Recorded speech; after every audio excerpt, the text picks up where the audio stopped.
Are you hiring?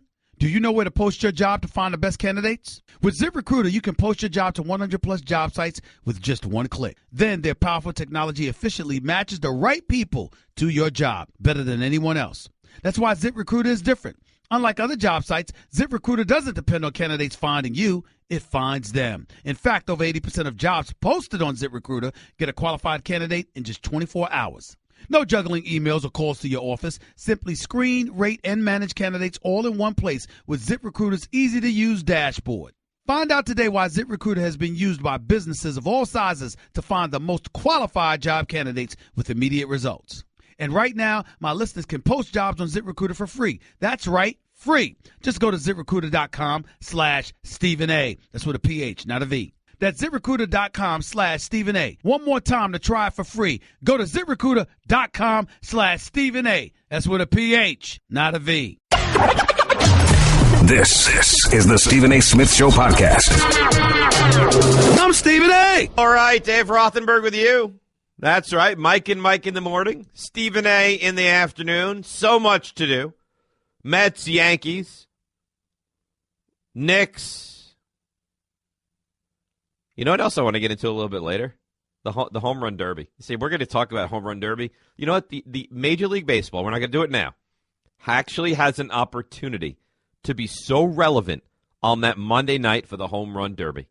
You got Stanton, and you have the opportunity to get Bellinger and Judge, two young phenoms who hit home runs every day. I would absolutely sit and watch that from beginning to end. If Major League Baseball can get that done, I think that's a big coup for them. But we have a lot to do. We start with the Mets and the Yankees. You know, it's funny. First of all, look, great weekend for the Mets. They pitched well. Montero looked good. They hit the ball. Let's be honest, what they did.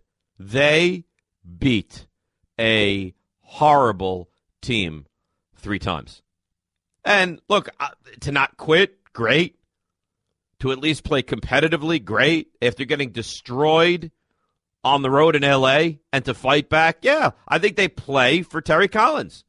But don't call and start with the notion of, Dave, if we can get to 500 by the All-Star, just don't do it. It's not going to happen. It wasn't going to happen. It's not going to happen. It's never going to happen. This year is over.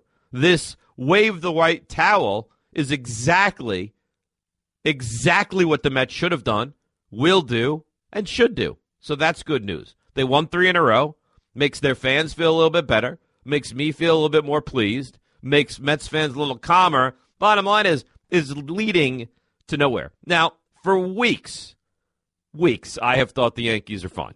Even last week when they went on the road, I guess 2 weeks ago now, went on the road, lost 2 out of 3 to L.A., lost 4 games to Oakland. I turned on this microphone and said, guys, Yankees are fine. You have nothing to worry about. Now that Chapman is back, they're going to be fine. They came home. They lost 2 out of 3 to L.A. They lost 2 out of 3 to Texas, and they shouldn't have. They should have been swept by Texas. Do you realize the Yankees are a Brett Gardner home run away? Not hitting that home run on Friday night from having gotten swept by Texas. I sat here and thought they were fine. I don't know that I can sit here and tell you that they're fine anymore. I think you have a real problem. Aaron Hicks is going to be out, I don't know, about a month. Ellsbury has been activated. But, guys, their starting pitching is, Pineda, yesterday, awful. It's a major, major problem. Tanaka pitched a gem the other night. But you don't have the depth of the starting pitching. Bullpen, I still think, is terrific. Clippard notwithstanding, obviously he's a disaster. But he's basically been demoted as far as this is concerned. But the Yankees have, and I think this is the first time I thought so, real legitimate reason for concern. They have played bad baseball for 2 weeks. That's a long stretch to have lost 11 of 13, to get beaten up. You know, they're not losing to Washington and Colorado and Boston and Tampa, outside of Texas over this run, they're losing to, let's be honest, kind of the dregs of Major League Baseball right now. I think there is real reason for concern. 866-ESPN, 866-729-3776. And now they have, at the White Sox, starting tonight, and then they go to Houston. And Houston, as banged up as they are in the starting rotation, they are sitting here at 52-25, and they're on pace to win 110 games right now. Now, Yankees had they were 15 games over. When will they make the trade? Look how good they are. What a dominant club to they're 7 games over. They've fallen back to the pack. They're 2.5 ahead of Tampa. All of a sudden, things look very, very dicey. And maybe it's me, but I don't think there's any reason to look at it and say, this is going to get better. Like, there is real reason for concern right now with the Yankees. And I'm not saying it because I'm trying to incite anyone. I'm really not. I'm saying it because I believe it's true. Look, the Mets are irrelevant. I've said it from the get-go. The only thing that the Mets have that's remotely relevant right now is that they may have some pieces that matter that they can deal away. So, yes, the Yankees are a million times more relevant than the New York Mets. But is there a problem? I think that there is. I mean, Pineda got smashed. Their bullpen has not been great. Even Betances got smacked around the other day. But, the saving grace, and I was on the air Friday and Saturday morning before the Yankees played, or early afternoon before the Yankees played. And I said, all right, you got Tanaka pitched really well. You had a great comeback and beat Texas. And you moved on from the Chris Carter experiment, and you bring up Tyler Alston. Well, 2 days later, and all that seems to have gone away very, very quickly. And on top of it, and I say Aaron Hicks, come on, it's Aaron Hicks. Look at Aaron Hicks. I mean, Aaron Hicks has been an all-star for almost the first half of the season. I think you really, if you're a Yankees fan, you got to a certain point, you laughed at the whole situation, you thought you were going to be fine, and now all of a sudden, I think you have to take a deep breath and say, we're in for a dogfight to make it to the postseason. And this week and next week, the next 2 weeks, I think are very important for the Yankees. You don't want to go into the All-Star break 2 games behind Boston, 5 games over 500, when you were 10, 12, 14, 16 games over 500 earlier this year. Do I think it's reason for panic? No. Do I think it's reason to be concerned and to think that this thing might kind of a little bit be falling in a way that Yankee fans can't appreciate and are nervous about? 100%. Has nothing to do with the Mets. I've said it from the get-go. The Mets they are struggling. They are not good. They are banged up. They are done. This is a Yankees-only conversation. 866-ESPN, 866-729-3776. So what I don't want to have is for you guys to go, oh, you're a Mets fan and you're giving us a hard time. No, honestly, that is nothing about my concern about where the Yankees are right now. It's truly, I just think that the way they've played, I just think with the amount of injuries they have, that you have real reason to look at the Yankees right now and say, I don't love it. So we've got the Yankees, we've got the Mets, and, I did Mike and Mike this morning, and we spoke to Brian Windhorst, we spoke to Mark Stein, and the thing that everyone thinks is, well, the Knicks they'll just trade Carmelo Anthony. How does this happen? There's 2 things that Knicks fans think just magically happen. Either you trade him, right? You call up a team, you trade him, you move on, that's it from Carmelo Anthony, or you buy him out. Now, if we are going to have a contest, a you-know-what contest, between Phil Jackson and Carmelo Anthony, and Phil has laid down the law of what he believes and what he wants to do, and he's told us, he told Melo, I want Melo to go, I want him to try and play for a winner, his time here has basically come to an end. You know what the truth of the matter is, guys? He's not going to buy him out. He's not going to pay $35 million to move on from Carmelo Anthony and let him up with the Cleveland Cavaliers. And who's going to trade for Melo? And how many teams would Carmelo Anthony say, sure, I'd love to go there? This thought that it's just so easy to snap your fingers and have Carmelo Anthony on another team and the Knicks with 2 picks and a player, honestly, I don't know how that's happening. I don't know how that's happening. And what they've done now, and I feel like I've talked to Knicks ad nauseum the last 48 hours, what has happened now is they've turned off Carmelo, they've turned off Porzingis, and they have turned off every single Knicks fan. You know, there are some teams, i.e. the Yankees, maybe even the Giants, certainly the Warriors, the Cavs right now. It's easy. It's easy to be a fan of these teams. It's so difficult to be a fan of these New York Knicks because every time they get to a fork in the road, they go the wrong way. They go left, should have gone right. They go right, should have gone left. Every single time. And I compare them to the Jets a little bit by this. They're both seemingly stripping down. But at least I kind of get what the Jets are doing. I really have no idea the plan here for the Knicks. If I was a Jets fan, I'd look at it and say, hey, you know what? Makes sense to me. I'm okay with it. I don't know that I love McCagnon as the guy to lead the charge, but I'm okay with it. From the Knicks standpoint, it feels like it's just absolute chaos, and I have no confidence in this owner, in this GM, in this franchise. Mets, Yankees, Knicks, NBA, and we'll get to the home run derby as well. You say home run derby? Major League Baseball has such an opportunity, no pun intended, to hit it out of the park. If they don't, they'll regret it forever. You're listening to the Stephen A. Smith Show podcast. ESPN is reporting, Mark Stein in particular.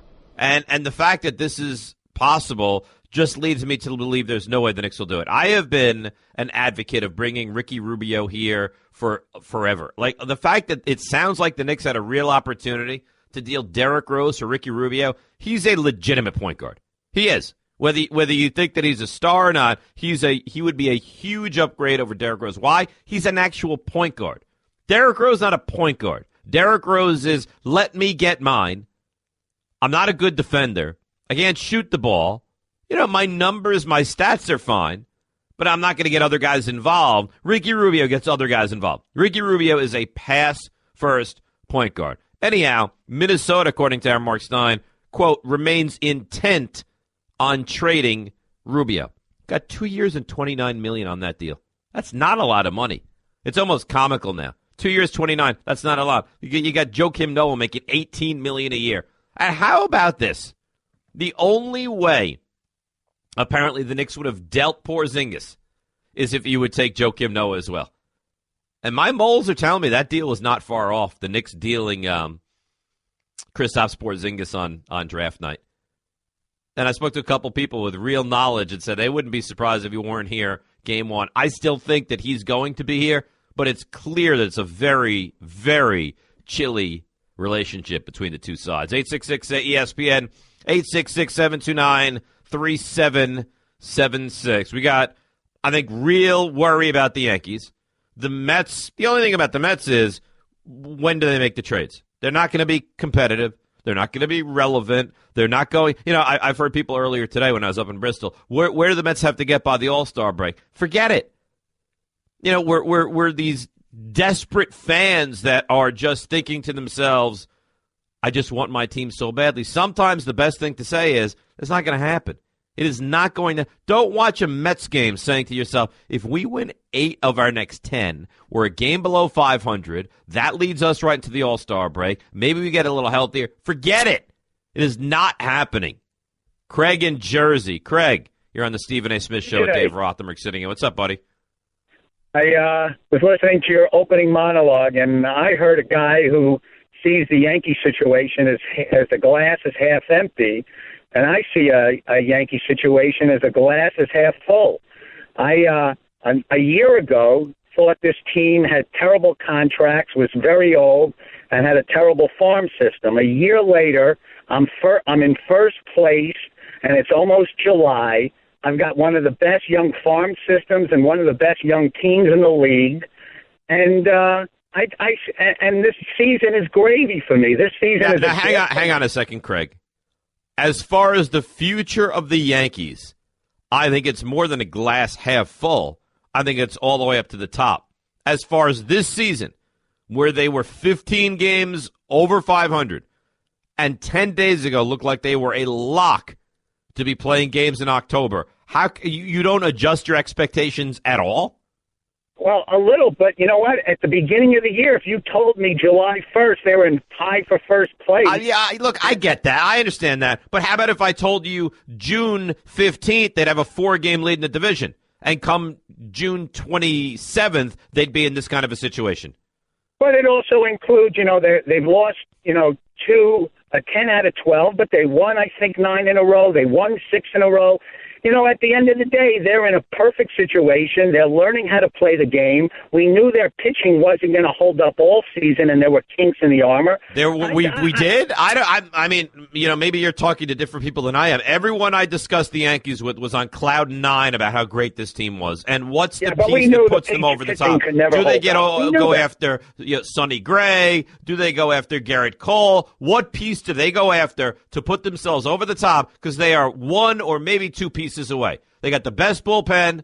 Their starting rotation has exceeded expectations, and their lineup looks like it's really good. So now you're going to sit here and tell me, but before the season, I didn't think they were going to be any good? No, listen, I was hoping they would be good. And again, I think they are a very good team. Listen, the season is a long journey. There's a lot of time to go. All I'm saying, Craig, and thanks for the phone call, is that 2 weeks ago, if I would have said, would you be happy with the Yankees here, right now, where they are? You'd have said, of course not. It's the same thing. It's like calling me and telling me, 2 years ago with the Jets, before the season, Dave, if you would have told me that they would have won 10 games, I would have been thrilled. But if I told you that they would go up and lose that game to Buffalo after they had 10 wins and 5 losses, you wouldn't have been thrilled. You have to adjust your expectations. And anybody that doesn't do it is a foolish fan. Charlie in Connecticut. Charlie, you're on ESPN Radio. Good afternoon. How are you? Good. I want to talk about Phil for a second. And I'm going to start off by the end saying that I think if they had LeBron or KD, as long as Phil is on the team, the Knicks are going nowhere. I think Phil Wait. Right if now, they had what? If they had LeBron and KD?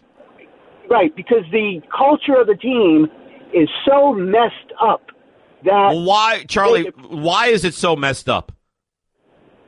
Because I think Phil wants to be this guy who could take credit for the success of the Michael Jordans, of the Kobe Bryant. So when he says the triangle, guy's just going to work. I'm the guy who invented it, which he did not. Those guys were great because of me. You don't think that a big portion of the reason, Charlie, that the Knicks are messed up is because of Phil Jackson? That's what I'm saying. It is because of Phil Jackson. It's because of his ego.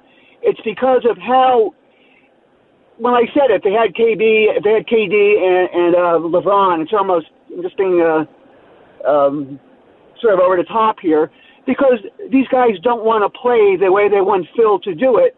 But Phil wants to keep his legacy, saying, Charlie, here's the thing. And KD and LeBron to the Knicks is almost a thanks for the phone call, all right? I know. But here's the thing. What Phil Jackson expected to do and what Phil Jackson has done are two completely polar opposite things. We all, myself included, bought into the Kool-Aid. He's got 11 rings. He's a winner everywhere he goes.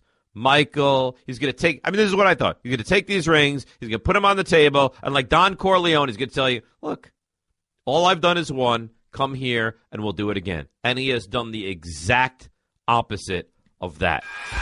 Guess what? You're in the middle of the Stephen A. Smith Show podcast. Damn it, I mean it! I have a way, and I said it earlier, so if you're listening, I tipped my hand a little bit, to fix this. And again, it's not broken. It's fine. Thank God, by the way, that the All-Star game no longer determines home field advantage in the World Series. To be honest with you, I'm going to be honest with you. I don't even know how you get home field. Is it the best record, or do they just switch from one year to the next? I do not even know. But here's the bottom line, okay? I can give you a thrilling Monday night when people are starved for sports. Because let's remember now, Sunday, when the last baseball game is done, we are outside of the All-Star game and the Home Run Derby. We are basically sports-free. We're middle of July. We're weeks away from training camp in the NFL. Hockey's not here. Basketball's not here. And look, we may be involved in the NBA is so fast and furious now with trades and moves and everything. We may have that kind of stuff happen. But as far as games being played, we have nothing as far as any sport. Monday night, Home Run Derby. Giancarlo Stanton announces yesterday he will be in. Now, I know you can't force guys to do it. And I heard Brian Cashman earlier today on Han, Humpty, and Canny on 98.7 ESPN saying, you know what? I think if Judge wants to do it, he's allowed to do it. If I were the commissioner of baseball, I would call Aaron Judge. I would call Cody Bellinger. I would call the owners or the GMs or the managers of these teams and say, we're not saying you have to, but we would like to strongly recommend giving a nudge to Bellinger and Judge. Because do you understand how enticing it is? Every time Aaron Judge comes to the plate now, whatever you're doing, you stop and you watch, and it's exciting. Whenever Cody Bellinger comes to the plate now, you're on your phone and you're keeping track of it. You're watching the game on television. Wherever you are, you're in your car listening on the radio. Wherever you are, you make note of it, you stop. Because those two guys are must-watch every at-bat. If I'm going to tell you that 8 o'clock on that Monday night, July 10th, you're going to get Bellinger, Judge, and Stanton in the Home Run Derby, how do you not watch that? How do you not watch that? So what Major League Baseball needs to do is find a way. Now, we know Stanton's already in. For those three to be in. These are, look, I don't even think Stanton is one of them, but those two guys are the hottest players in baseball. I can sit and watch them in a home run derby.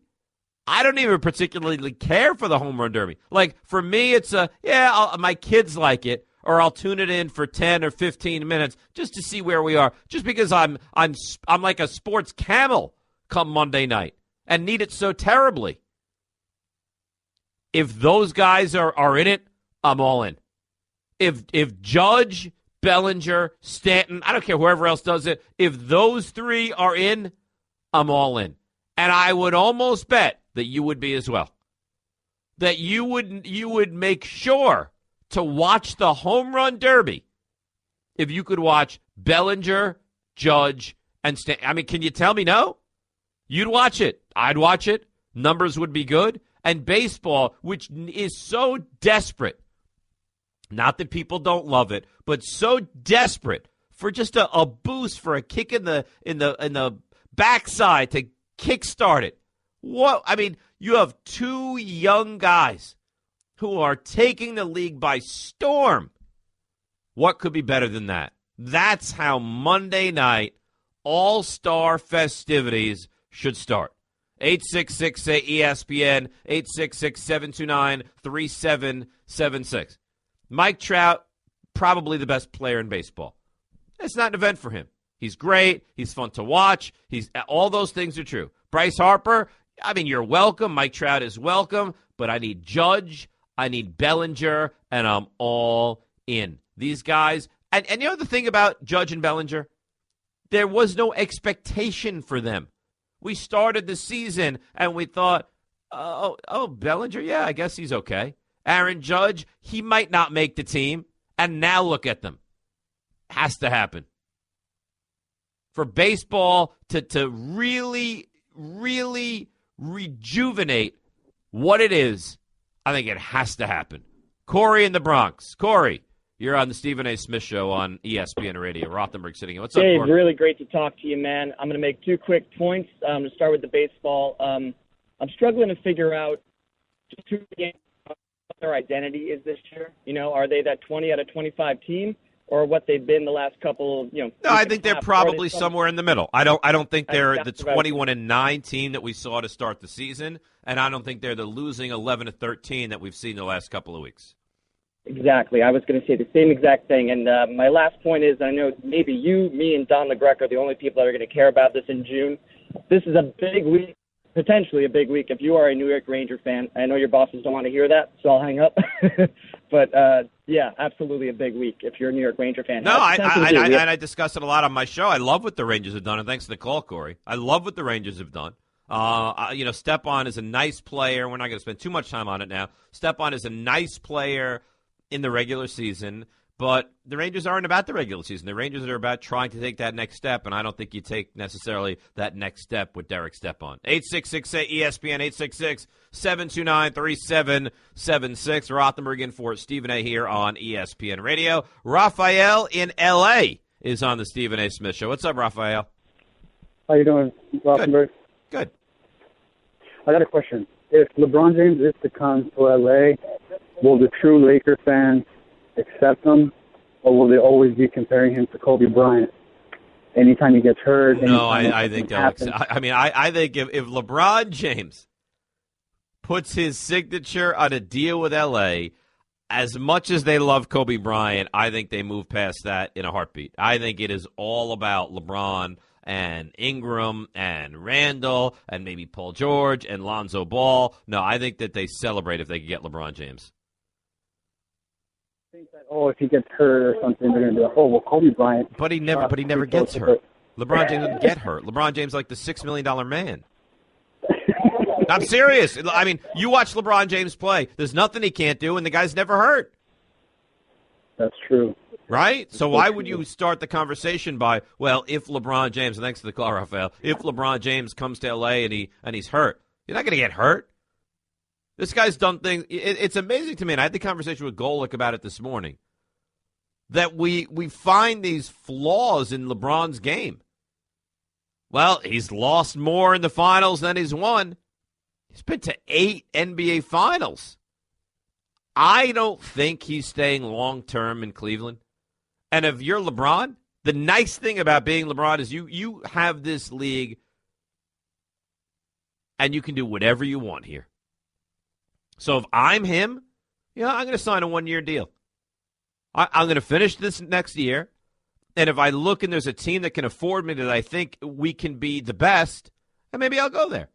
And if I look and that doesn't exist, then I'll stay in Cleveland. But I don't think this is not the way Cleveland is going to look.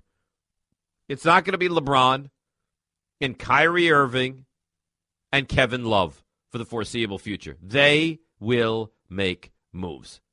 They have to. Because right now, and I honestly, I think this kind of stinks about the NBA. It's not competitive. As good as LeBron is, as good as Irving is, you have one team that is head and shoulders better than anybody else. I mean, it's not close. Golden State is the elite. Cleveland is the runner-up. San Antonio is good. And everybody else is completely irrelevant. How is that good for a league? I mean, it's not, the postseason of the NBA. I was talking earlier today. Regular season, postseason was horrible. The most exciting thing about the NBA right now is now. The best part of the NBA is that they have made weeks after the season is actually over exciting. And I think that's a testament to Adam Silver. The draft is fun. The trades are fun. Free agency is fun. Guys opting out is fun. Potential trades fun. But when the off the court is more exciting than the on the court, I think you have a major problem. And I'll be honest, I think the NBA has a major problem right now. Because I can sit here and tell you, unless there's an injury or some kind of incredibly unforeseen circumstance, I'll tell you who's going to win the championship next year. I can tell you who they're going to play. Can you do that in baseball? Right now. Can you do that in baseball? Can you do that in hockey? Did you think Nashville was going to be in the Stanley Cup Finals? Do you think the Falcons were going to be in the Super Bowl? Do you think the Falcons were going to be beating up on the Patriots in the Super Bowl? The only sport, and I think it's really bad for it, that you can do that in is the NBA. Okay, Kevin, for the grand prize of $1 million, what color is the White House? I know this. 5 seconds. Oh, switching to Geico could save you a bunch of money on car insurance? Okay. Judges? That's true, Kevin. They'll allow it. Congratulations. You're a winner. Woo! Geico, because saving 15% or more on car insurance is always a great answer. Guess what? You're in the middle of the Stephen A. Smith Show podcast. Damn it, I mean it! I'm talking to a producer over the weekend. And we're talking about Eli Manning, and he's an Eagles fan, and he's discussing Carson Wentz and the upside of Carson Wentz. And he says, I really think that Carson Wentz can be a legitimate NFL quarterback. I said, I agree. I think he's got great poise. He's got great composure. He stands tall in the pocket. I think he's got a big arm. I 100% agree with you. He said, I think I'd be disappointed if Carson Wentz, and he wasn't kidding. This wasn't, to agitate or annoy me. He says, I really would be disappointed if Carson Wentz didn't have a better career than Eli Manning. I said, what are you talking about? How could you make that kind of a statement? I said, Eli's won 2 Super Bowls, been MVP of both of them, and led the Giants on epic drives in the final moments of the game. I said, yeah, but if you take those Super Bowls out, Eli Manning has just been a pretty good quarterback. And I felt like choking him.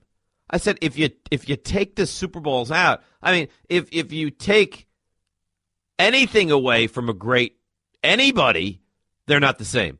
If you take the Super Bowls away from Tom Brady, I said, yeah, but I don't think Eli week to week is great. I said, Eli week to week probably hasn't been great. But you can't deny that in the biggest moments, he's played his best football.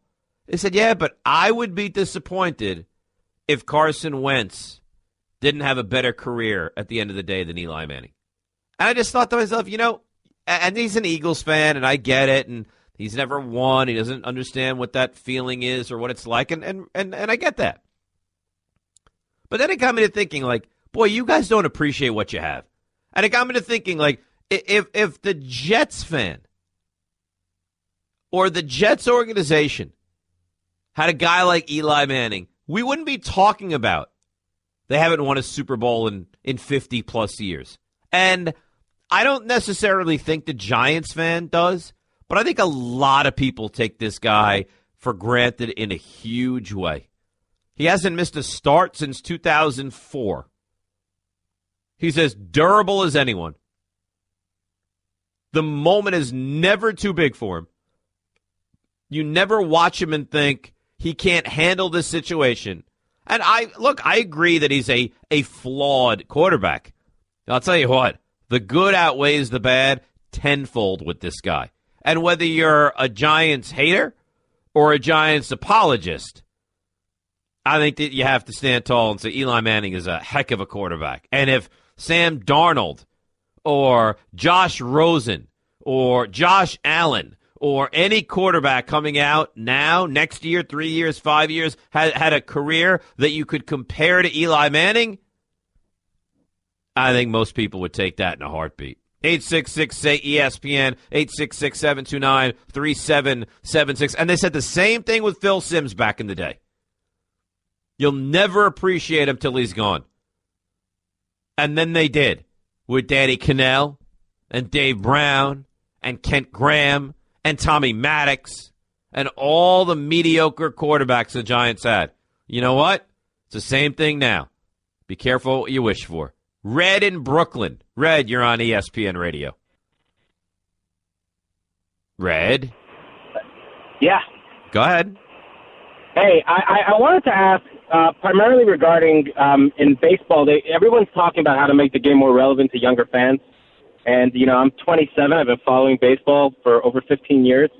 And I'm trying to figure out how I've become so into basketball just from their social presence on game recaps and watching the games the following morning, especially on teams that I don't root for, but it gives me an insight of the league, and I become excited about looking at other players for when they come to play my team, and how baseball last year went from 3 to 3.5 minute game recaps, and this year they're doing 1.5 minutes. They don't even show Red, do you think outside of you, Red, do you think anybody outside of you really buys into this? Do you really think anybody cares about the length of a game recap, and that's going to draw young people into be fans of this game? Not only I do, I actually looked this up before I called. NBA has their own channel on YouTube, and after games they post a 10-minute recap of the entire game, but just all the plays of the game in 10 minutes. They're getting 500,000 views by the next morning. People are watching this stuff. Imagine you. I'm not saying people aren't watching it. Red, I don't think that people are, that you have the masses, the youth of this country is turned on by 90-second recaps of Major League Baseball games. Well, they'll be turned on by 180 seconds, a lot more. People want to watch this stuff, and the numbers are there. You look at the views online, you could see how many hundreds of thousands, and that turns into millions. People are looking at this if you think so, look, them. I have never, and maybe this dictates to my age, and thanks for the call, Red, I have never, ever, I feel like Shawshank Redemption calling someone Red, I have never gone on YouTube and watched NBA or Major League Baseball highlights. Never once have I done that. That's just a sample of what you'll hear on the Stephen A. Smith Show. Weekdays at 1 p.m. Eastern on Sirius XM Channel 80 and the ESPN app. Are you hiring? Do you know where to post your job to find the best candidates? With ZipRecruiter, you can post your job to 100-plus job sites with just one click. Then their powerful technology efficiently matches the right people to your job better than anyone else. That's why ZipRecruiter is different. Unlike other job sites, ZipRecruiter doesn't depend on candidates finding you. It finds them. In fact, over 80% of jobs posted on ZipRecruiter get a qualified candidate in just 24 hours. No juggling emails or calls to your office. Simply screen, rate, and manage candidates all in one place with ZipRecruiter's easy-to-use dashboard. Find out today why ZipRecruiter has been used by businesses of all sizes to find the most qualified job candidates with immediate results.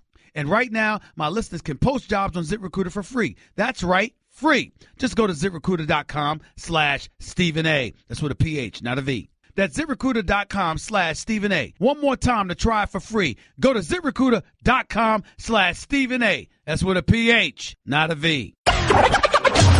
This is the Stephen A. Smith Show podcast. I'm Stephen A. Dave Rothenberg in for Stephen A. A lot of baseball, little Knicks, little NFL, defending Eli Manning just a tad bit. My whole point on Eli is there's going to be a time, and he's not going to be here, and you are going to miss him. And I don't know that you even realize it now. Because for every 10 positives or negatives surrounding Eli Manning, I'd say a good 7 are, well, he's not comfortable in the pocket. He's got happy feet. Doesn't want to get hit. And it's just all the things he doesn't do well. And again, he's a flawed quarterback.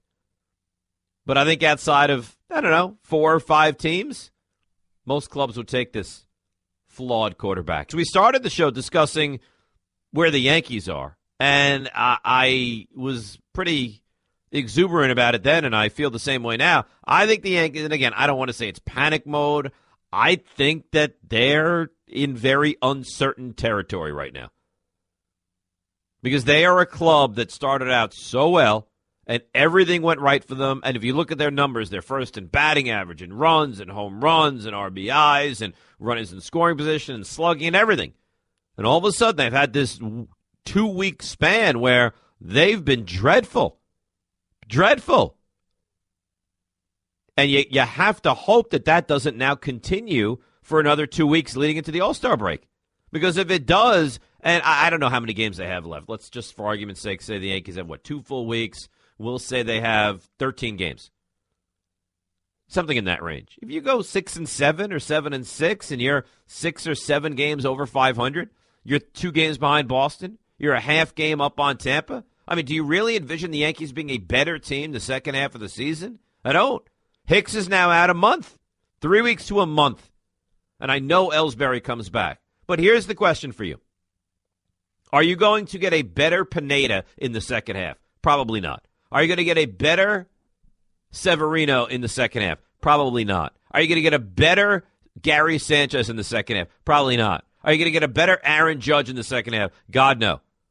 So a lot of the guys, look, Didi, Starlin Castro, a lot of these guys really gave you everything they had in the first, half minus a couple weeks of the season. If they come back to the norm, I mean, Brett Gardner going to keep doing this? When Aaron Hicks comes back, is he going to pick up where he left off? I'd say the answer to that is probably very unlikely. I think that is why, for me, you have to have some worry about this Yankees team right now. Look, if Gardner doesn't hit a home run on Friday off of Matt Bush, they just got swept by Texas and lost 5 out of 6 on a homestand against Texas and L.A. That's a problem. 866-ESPN. Let's go to Richard in Manhattan. Richard, you're on 98.7 ESPN. Hey, Dave, I saw you this morning with Golick, boy. I hope you can replace Greenberg. You'd be great in that role. Richard, let's get to the bottom of this now. Yeah. How good was I this morning? You were great. I loved watching you. You and Greenberg got good chemistry. I was with Golick. I was Golick. You and Mike Golick were great, and you had great chemistry, and you had your little shtick that he hates you, and you built that up. You said, I respect that. I loved everything you said. You guys were great.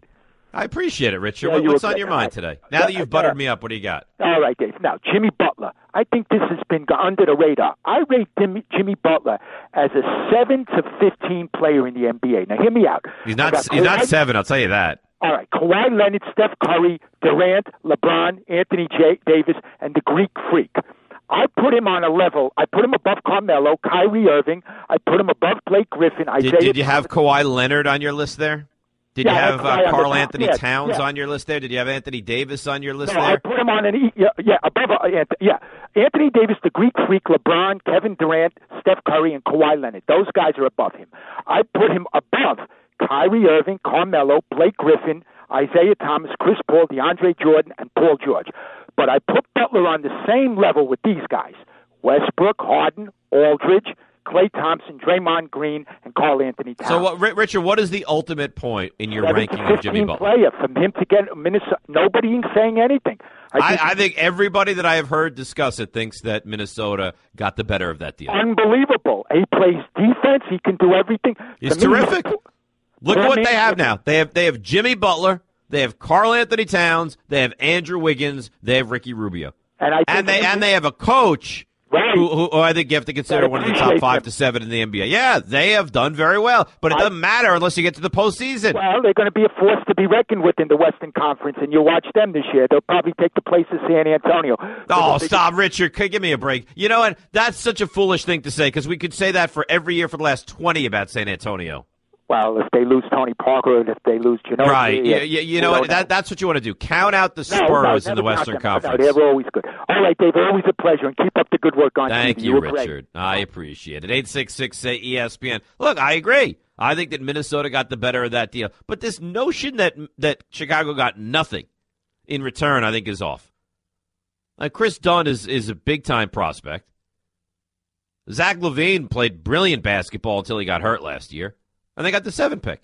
Now, I don't necessarily know that it means that they're going to win the deal, but I don't think that they got nothing in return. 866-ESPN, 866-729-3776. And if you'd like to call me and compliment me for how good I was on Mike and Mike this morning, I'd love to hear that. That'd be phenomenal. Kevin in Connecticut. Kevin, here on ESPN Radio. How you doing? I just want to speak on Phil Jackson, so, the debacle that he's doing to our Knicks.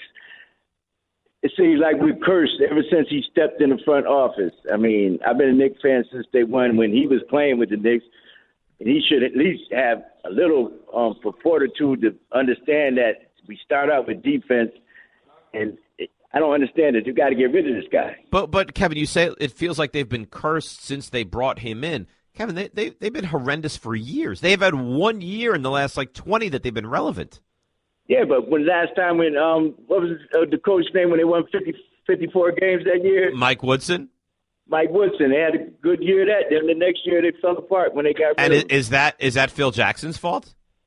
I mean, well, he hasn't done anything since he's been there. That's wait. So they go from 54 to 37. They miss the postseason. Phil Jackson's not even here, and that's his fault? What was his record when first year he took over? 17 wins. No. Kevin, I'm not defending Phil Jackson. But if you're going to say the reason that they've been bad for the last 20 years is because of Phil Jackson is just foolishness. No, I didn't say 20 years. I said ever since Phil came, it seemed like we've been But they were bad before Phil got here. That's true. But, a coach of his magnitude, when he came in, everybody had high expectations. And blame him for the time he's been here. But don't just say that, ever since he's taken over, it's been bad. It was bad before he got here. Right. You're right. It was bad before he got here, and he made it worse. Look, I think that's fair.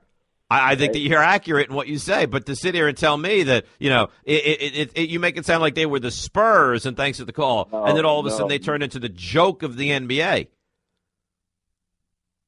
2000, 2001, they won 48 games and lost in the first round. So we start in 2001, 2002. 30 and 52. No playoffs. Next year, 02-03, 37 and 45, no playoffs. Next year, 39 and 43, playoffs, swept. No playoff wins.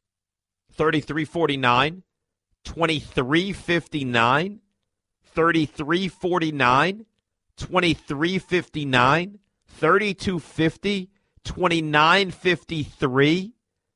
None of this is Phil Jackson. 42 and 40, swept. 36 and 30, won a game. And the one relevant year in the last 17, 54 and 28. And Paul George in Indiana and Roy Hibbert, of all guys, blocked that shot on Carmelo and the Knicks lose. So please, don't sit here and tell me that the reason they've been bad for 17 years is because of Phil Jackson. Am I disappointed in him? 100%. Am I angry at him? Absolutely. Do I think that he's come here and done a laughable job? Totally do. But don't forget, when he agreed to take this job, this team was already the laughing stock of the league. Are they still? Yep. Maybe it's more than it was? Possibly. But this team has been in this situation for a very long time. You're listening to the Stephen A. Smith Show podcast. You guys are funny, and I guess it's really not you guys, but some people that have this notion that Phil Jackson came here to the Knicks and just crumbled this franchise.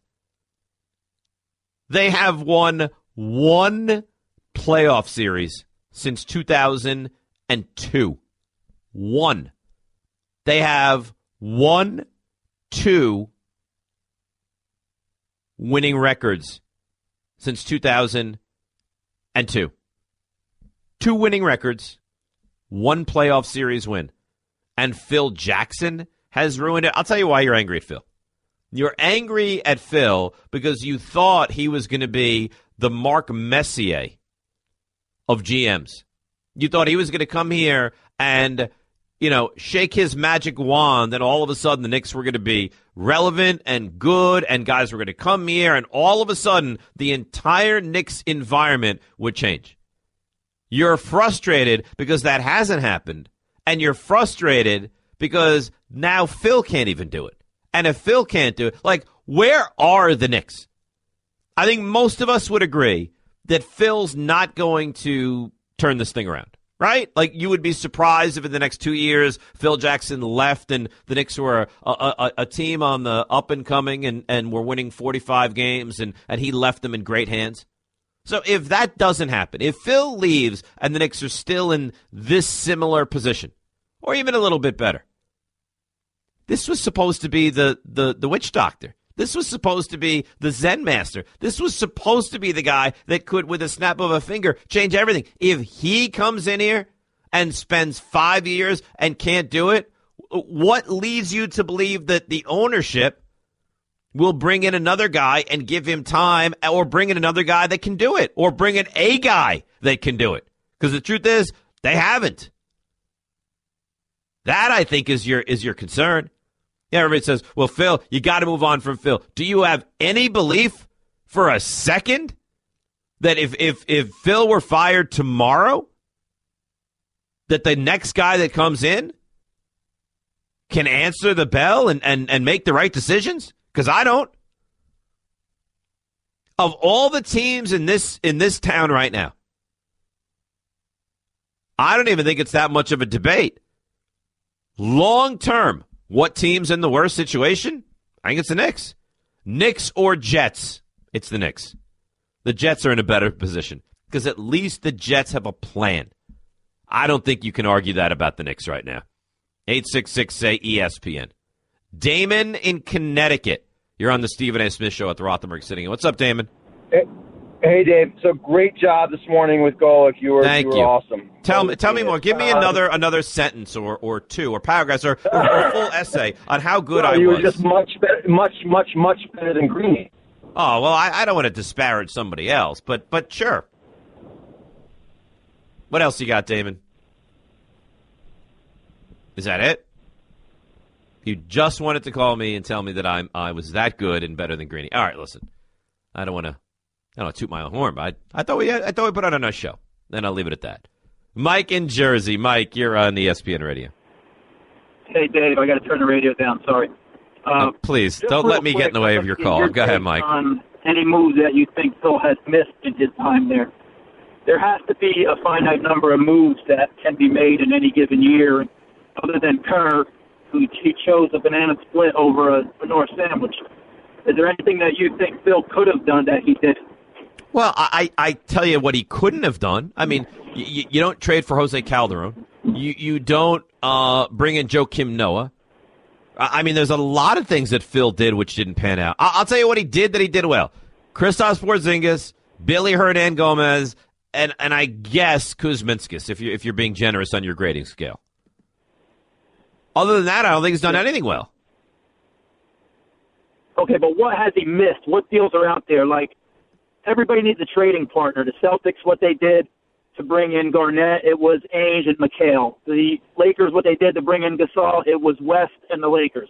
There's nobody out there for Phil to be a trading partner with. But what has he missed? Well, hang on a minute. I mean, Jimmy Butler was just dealt. I mean, if you had drafted well and had the right pieces, you could have made a play for Jimmy Butler. What do the Knicks have? If you're out there, if you are Chicago and you're looking to deal Jimmy Butler and you look at the Knicks, you'd laugh at who they have, wouldn't you?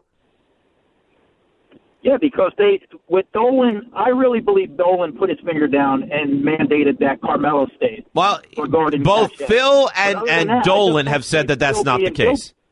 And the biggest problem with that deal is not even signing him to it, it's signing him to a no-trade clause. And I screamed from the rooftops at the time, you do not sign him for this kind of a deal. Nope, this is what we have to do. And they're 3 years in, and they can't even figure out a way to move on from this guy. That's why I think Dolan's fingerprints are all over it, because Phil would have eventually, after a year or two, said this guy has to go. Look, I don't have the answer for you. Each guy says that Phil made the decision. The only thing I'll say is, in every other way, it kind of feels like Dolan is letting Phil do whatever he wants, isn't he? Yeah, in every other way except for this, which is but you don't know that. That's a hard leap to take. And thanks to the call, Mike, that's a tough leap to take. That all of a sudden, James Dolan has done nothing since Phil took over, except for one thing where he demanded that Carmelo Anthony be brought back? And both guys have said that's not the case. I mean, James Dolan could come out and say, yeah, I wanted Melo back. He's a big draw. I think he's a great player, and I thought he was an important piece to move forward with. What's the rationale behind lying behind that? Now, look, I don't know. They're the Knicks, and God knows what makes them tick. Chris in Massapequa is on ESPN Radio. What's up, Chris? Maybe Joe instead of Chris in Massapequa. Yeah, What's up, Joe? How you doing, man? Dave, how you doing? Good. What's up, buddy? just 2 quick points, man. You know, I'm in the truck sitting in traffic. I'm already frustrated, and I'm listening to you talk about the Yankees and, you know, how this is not going to happen the rest of the season. This one's not going to do this. How do you know? You know, I'm sure you don't. I don't know, Joe. If I knew, I'd be a very wealthy man. What I do know is I don't expect for the Yankees to have second halves from some of the guys that had exemplary first halves. Right, but in the same point, none of us expected the Yankees to be where they are. Nobody saw Judge doing what he's doing now. I mean, he's a freak. Right. So you have a guy that is on like world record pace, and you're 7 games over. Stay on it. He's not going to stay on it, but he's going to have a great year. But my point is, you're only 7 games over. As great as he's been, as terrific as Gardner's been, you got Castro, you got Didi, you've got Pineda, you've got Severino, you've got Sanchez, and you're still only 7 games over. Now, look, I think they are a talented team, but you would hope that having guys having first halves the way all of them have, you'd be in better shape than you are right now. And you know what, Joe? 10 days ago, you were in much better shape than you are now. Yeah, we were, but the injury bug bit a few of our guys, and you know, even with what Judge is doing, it's kind of overshadowing what Sanchez is doing. I mean, no, he doesn't have 20 home runs, but the kid's playing phenomenal. You know, he's Sanchez terrific. I think well. he's an elite catcher. But at what point do you say, you know what, we're playing bad baseball, and there is concern, and there should be. No, you're right. And just before you hang up, the other thing I wanted to say about the Knicks, which make me absolutely sick to my stomach. I mean, thank God I'm a Giants fan, because it seems to be lately, you know, between the Yankees and, you know, the Giants, the only thing I really have to hold on to. Phil Jackson, you know, all up to this point, I wanted to give him credit for even taking Porzingis, but I think I heard you say it on the radio. It was by accident that he got Porzingis, that he really didn't even want him. And then you pass up on Monk, you pass up on the kid from Carolina, like, what the hell is this guy doing? It's really frustrating. I agree with you. You're right. It's really, really frustrating, Joe. And thanks for the call. But I'm not going to beat him up for taking Porzingis. You know, you can't give him a hard time for some of the guys that have failed, and then when he hits on one, say, yeah, but he got lucky in doing so. I don't think that's fair. I really don't. Guess what? You're in the middle of the Stephen A. Smith Show podcast. Damn it, I mean it! Yankees, you know, you got your Yankee fans are calling and say you're being negative on the Yankees. They've lost 11 of 13 to teams that aren't good.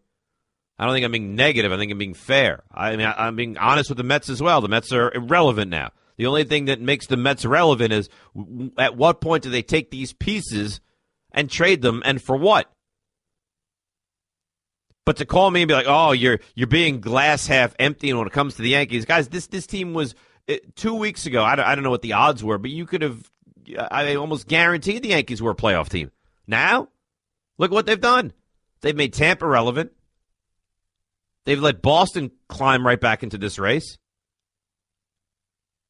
I mean, I don't think they're a foregone conclusion that the Yankees are going to be playing postseason baseball. And 2 weeks ago, I think we all did. 2 weeks ago, the question was not, will the Yankees make it? 2 weeks ago, it is, what pieces do they need to get by Houston and get themselves to the World Series? Now it's, they better turn this thing around or they're going to wind up missing the postseason entirely. 866 say ESPN, but still, to be a Yankees fan must be such a joy. All right, we talk Knicks on one hand, Jets on one hand, Mets on one hand, and then Yankees. Talk about a town that has haves and have-nots. My God. You got the Jets might win 2 games if they're lucky this year. You got the Mets who were eliminated in early June. You got the Knicks who, you know, can't find a way outside of themselves. And they get the Yankees, the Giants, the Rangers. You say Rangers, yeah, Rangers are relevant every single year. Every single year. They haven't won. They're not the elite, but they've been relevant every single year since Lundqvist came to this organization. 866 say ESPN. Josh in Jersey is on ESPN Radio. What's up, Josh? How you doing today, man? How's it going? Good. I just had a quick question. You were talking a little earlier about the NBA being a little less competitive now because obviously with the whole Kevin Durant thing and everybody's trying to make a super team. What way do you think the NBA can actually contribute to controlling that, or at least trying to minimize anything that to build a super team. Well, they're where we can trying. get some They're competition. trying by saying that you can offer guys that were yours considerably more money if they stay with your club. Like Chris Paul, Blake Griffin can make huge amounts more money if they stay with the Clippers than if they sign elsewhere this offseason. Well, a lot of guys nowadays are looking past the money. I mean, $45 million. Even though I know they're making $145 million, but $45 million to win a couple of championship rings isn't still a bad payday. Even if you're worth, a lot more than that. Like, say a Jimmy Butler, who has a max contract, I believe. I'm pretty sure he would take a lot less money just to do that, You think or so? maybe he would just. Look, one thing I learned long ago, you can't get into other people's pockets. You really can't, because it's just too difficult to figure out. There are certain guys, and thanks for the call, Josh, who would take less money for a chance at the ring. Tom Brady does it every year, and there are other guys who want to get paid. And I mean, it's hard to blame anybody. If you're that desperate that you want to win and you'll take less money, then good for you. But on the flip side, how are you going to blame Chris Paul if he wants $200 million and wants to set up the next generation and the next generation, the next generation? I mean, Chris Paul, if he signs this 5-year, $205 million deal, basically makes it so unless something just unbelievably unforeseen happens. Do you realize that every generation of the Chris Paul family from now until God knows when has money upon money upon money, $200 million on top of what he's made, on top of what he makes for commercials? I mean, this guy's going to probably wind up making $350 million in his NBA career. It's hard to blame someone for that, right? Isn't it? Mark in Vermont. Mark, you're on ESPN Radio.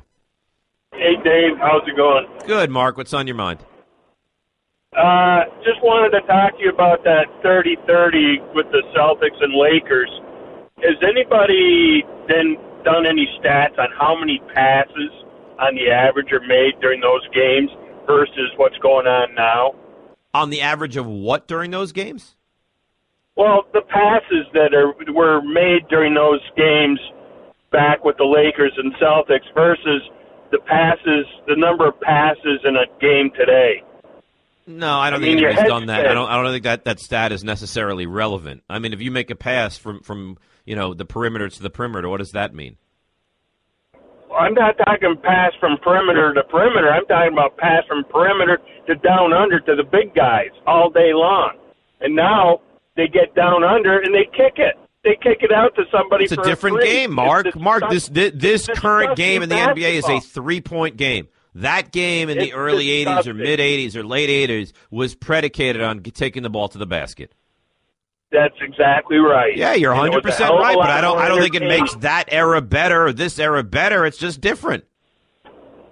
Yeah, it's the NBA, and you wouldn't even think it was the same game. It's not the same game. It's not. It's a So completely look.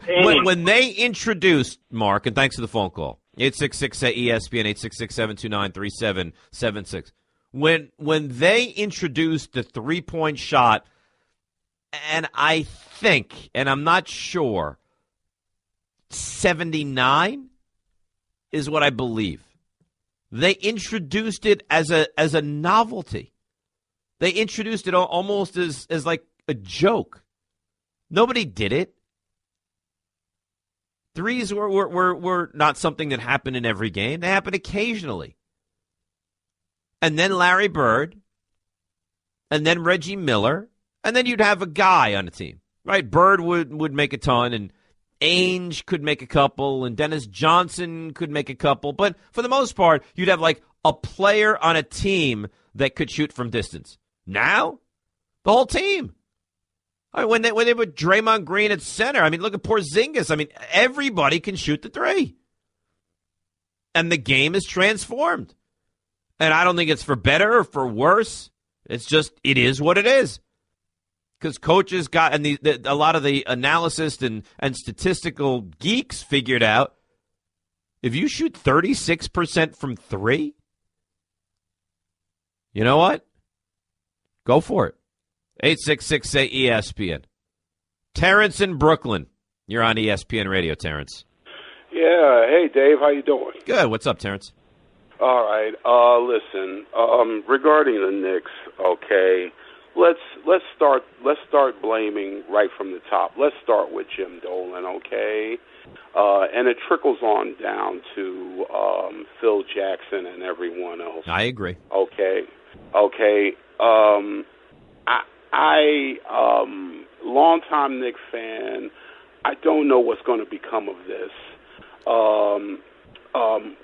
We'll have to deal with Phil Jackson for the next 2 years. I agree. God knows how that's going to be. Okay, and if I'm the management, I would press the button and try to get Ricky Rubio here for Derrick Rose and make it Tom Thibodeau's. But they don't even have Derrick Rose. They don't even have the rights to Derrick Rose. I mean, you can re-sign him and trade him over, but I don't know that that's even possible either. And here's the thing. I like Rubio, and I discussed earlier that I would like to bring him in. I think he does make them better. I think he is a legitimate point guard. But I don't know what they're trying to do, Terrence. I don't know if Phil Jackson, and I'm being serious when I say this, and it's not tongue-in-cheek, I don't know if Phil Jackson is trying to actually win now. Like, Phil Jackson may have this plan. I want to play the young point guard from France. I want to play Porzingis. I want to move on from Melo. I want to wind up with the top 5 pick in the draft. I want to do it again next year. And by the time I leave, I want to have them set up with a very young team. I don't know what the point is of what he's trying to do. And the problem is this: you still got Melo with a no trade clause. You don't know what's going to happen with him.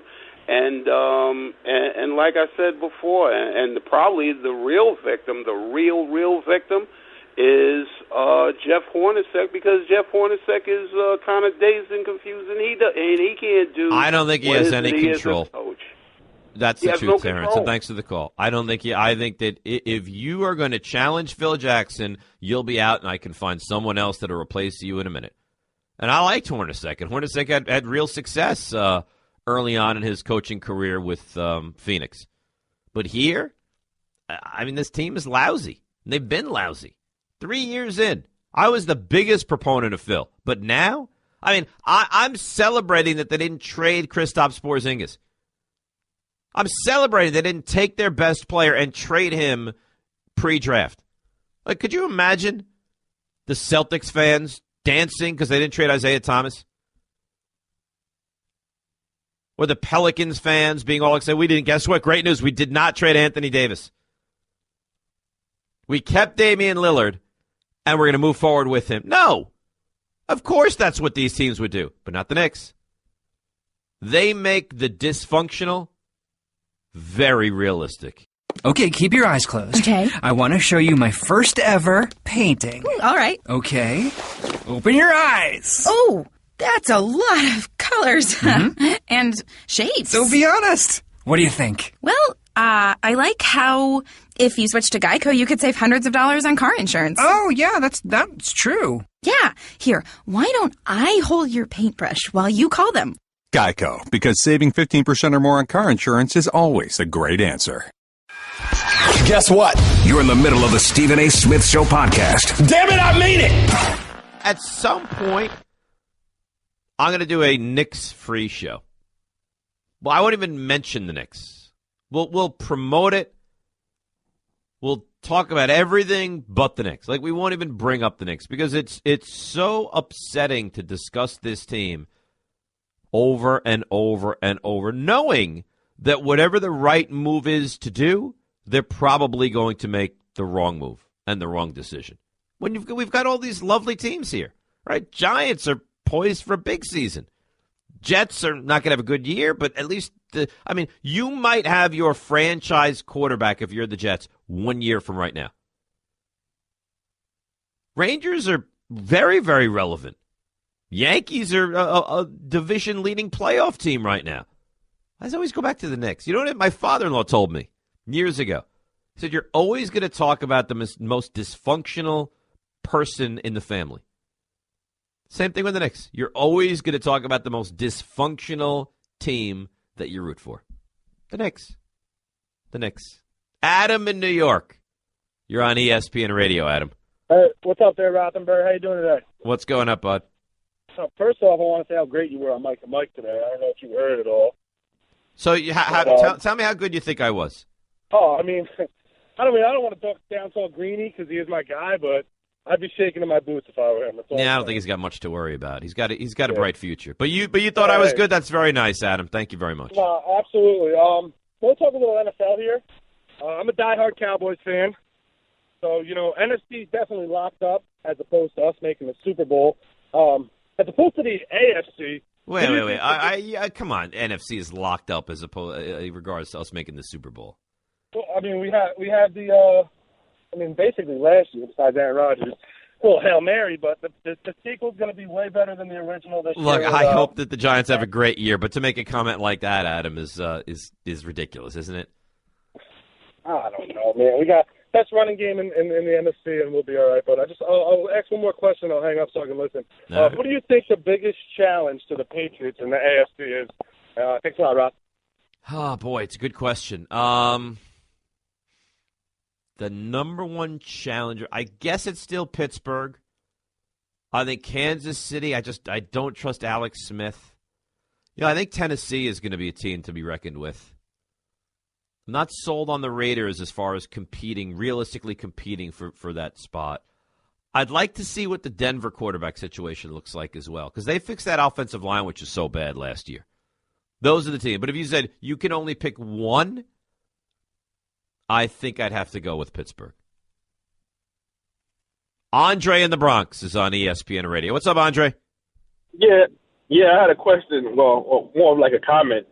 I was looking at Phil Jackson, and I really do think that the Knicks fell off since he came in. Now, I know they had bad years before, but why did they get rid of Mike Wilson? He had a 54-game winning season. But they didn't just get rid of him after 54 wins. They got rid of him after the team took a huge step back the next season. Yeah, but after the next season, Phil Jackson takes over. They just had a 54-game winning season. It's not Phil's guy. GMs want to bring in their guy. Mike Woodson is not Phil's guy. But you know what? And you like to bring the numbers usually. So look how many games they lost right after they lost that coach. I thought the players, bought into Mike Wilson. I think that the players bought into Mike Woodson because you had players that were willing to buy into Mike Woodson. Look at the guys that they had on those teams. Kurt Thomas, Jason Kidd. They had a different caliber of player. Yeah, not what they have now. Not this mishmash, Andre, and thanks for the call. Not this mishmash of player. Andre, I got to run, but thank you. Now it's just like guys. Derrick Rose is the exact definition of what they have. Derrick Rose is going to put up 18 and 5 and 4 a game. You really think he's a winning point guard in this league? Dio in Queens. Dio, you're on ESPN Radio. Hey, what's up, Dave? How you doing? Good, Dio. What's on your mind today? I just want to talk about, you were mentioning about the baseball earlier and how we get people more interested. If you look at basketball and football, all those prospects coming up, they're getting touted straight from college. In baseball, you don't really see that. And those guys that get drafted, they have to wait and go through the minors and all that stuff. And you can see now with the new wave of players, Judge, Bellinger, you got the two shortstops, with Cleveland and the Astros. That's what will make everything more interesting. Look, I'm not one of the people that thought baseball was broken. I think if you don't like baseball, and I understand it, it can be a slow, bland game, and it goes on for a long time, and it's repetitive. And thanks for the call. I think that's something that's. The NFL is so perfect because you get it once a week. So by the time you get to Sunday, you're frothing at the mouth of like, I'm going to get to see my team again. Yankees lose yesterday, you wait till today. Yankees win today, you get tomorrow, and the day after, and after, and after. It's a lot of repetition, and a lot of people get turned off by it, and I understand why. But football is perfect because almost every game has meaning. Teams don't really take games or big moments off, and it's relevant all the time, and it always leaves you wanting more. All right, good stuff today. We'll be back tomorrow. That's just a sample of what you'll hear on the Stephen A. Smith Show. Weekdays at 1 p.m. Eastern on Sirius XM Channel 80 and the ESPN app.